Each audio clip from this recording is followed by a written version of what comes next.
Hello ખેડૂત મિત્રો, બધાનું સ્વાગત છે લેટેસ્ટ બજાર ભાવ યુટ્યુબ ચેનલની અંદર। તો ખેડૂત મિત્રો, આજે ફરી પાછા આપણે નવા મગફળીના ભાવ તારીખ 19/8/2024 ને સોમવારના રોજના તમામ માર્કેટિંગ યાર્ડના મગફળીના ભાવ લઈને આવી ગયા છીએ। તો ખેડૂત મિત્રો, તમારા આજના નવા મગફળીના ભાવ વિશે જાણવું હોય અને તમારી ચેનલ પર નવા છો તો ચેનલને સબસ્ક્રાઇબ કરી નાખજો અને સાથે સાથે વિડીયોને લાઇક કરી નાખજો।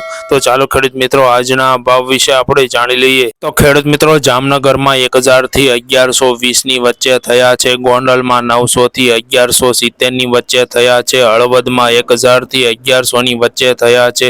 જૂનાગઢમાં 800 થી 1120 ની વચ્ચે થયા છે। તળાજામાં 1025 થી 1250 ની વચ્ચે થયા છે। રાજકોટમાં 1100 થી 1255 ની વચ્ચે થયા છે। બોટાદમાં 1000 થી 1000 જ રહ્યા છે। કોડીનારમાં 1020 થી 1250 ની વચ્ચે થયા છે। ભાવનગરમાં 1150 થી 1210 ની વચ્ચે થયા છે। અમરેલીમાં 1000 થી 1200 ની વચ્ચે થયા છે। ધ્રોલમાં 1000 થી 1120 ની વચ્ચે થયા છે। જામજોધપુરમાં 1000 થી 1135 ની વચ્ચે થયા છે। વિસાવદરમાં 950 થી 1065 ની વચ્ચે થયા છે।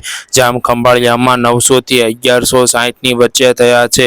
પોરબંદરમાં 1035 થી 1210 ની વચ્ચે થયા છે। સાવરકુંડલામાં 1030 થી 1160 ની વચ્ચે થયા છે। જસદણમાં 600 થી 1220 ની વચ્ચે થયા છે। કાલાવડમાં 900 થી 1120 ની વચ્ચે થયા છે।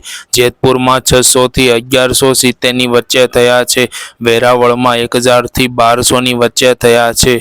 મેંદરડામાં 800 થી 1120 ની વચ્ચે થયા છે। ધોરાજીમાં 700 થી 1100 ની વચ્ચે થયા છે। ઉપલેટામાં 950 થી 1160 ની વચ્ચે થયા છે। રાજુલામાં 800 થી 1000 ની વચ્ચે થયા છે। ઘારીમાં 1000 થી 1060 ની વચ્ચે થયા છે। લાલપુરમાં 1075 થી 1120 ની વચ્ચે થયા છે। ભેસાણમાં 700 થી 1000 ની વચ્ચે થયા છે। બગસરામાં 700 થી 800 ની વચ્ચે થયા છે।